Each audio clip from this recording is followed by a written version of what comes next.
Indian premier লিগে কি ডোবাচ্ছে ভারতকে? এটা এখন আর অবাস্তব কোনো কথা নয়। ইংল্যান্ডের বিপক্ষে 5 ম্যাচের টি-20 সিরিজে হোয়াইট ওয়াশ হয়েছে ভারত, হারিয়েছে বিশ্বের 1 নম্বর টি-20 দলের স্থানও। তাই তো প্রশ্ন উঠেছে, আইপিএল কন্ডিশনে অতিরিক্ত অভ্যস্ত হয়ে যাওয়া কি কাল হয়েছে ভারতের জন্য? ইংল্যান্ডের কন্ডিশনের তফাৎ ছিল স্পষ্ট। বাড়তি bounce, short ball, slower bouncer কিংবা স্পিনে বারবার পস্তাতে হয়েছে ভারতকে।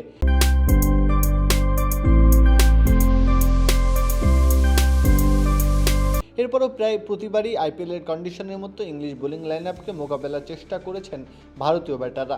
ইংল্যান্ডের এই ভিন্ন কন্ডিশনে সেটি হয়েছে মরণ ফাঁদ। পাওয়ার হিটিং কোচ জুলিয়ান উডসের ভাষায়, ভারতীয় ব্যাটাররা বোলারদের গতির বিপরীতে লড়াই করতে গেছেন না বুঝে, আর এতেই জোফ্রে আর্চার, জস টাং কিংবা স্যাম কারানদের তোপে দিশেহারা হতে হয়েছে তাদেরকে। সিরিজ জুড়ে এমন দৃশ্য চোখে পড়েছে। শর্ট বল, স্লোয়ার বল আর স্পিনের ঘূর্ণিতে বারবার উইকেট খুইয়েছে ভারত। ব্রিস্টলে শ্রেয়াস আয়ার একটু ব্যতিক্রম হওয়ার চেষ্টা করলেও পুরো ব্যাটিং ইউনিট তা নিয়ে মাথা ঘামায়নি। জুলিয়ান উডস বলেন, প্রতিটি কন্ডিশনের জন্য আলাদা পরিকল্পনা জরুরি, শক্তির সঙ্গে লাগে নিয়ন্ত্রণও। সেই দ্বিতীয় গিয়ারটাই এখনও গড়ে ওঠেনি ভারতের নতুন ব্যাটিং প্রজন্মের।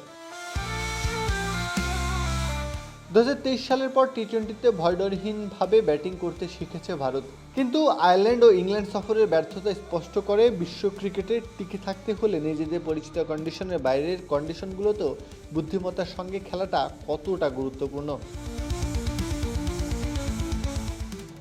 কাব্য, খেলা 71।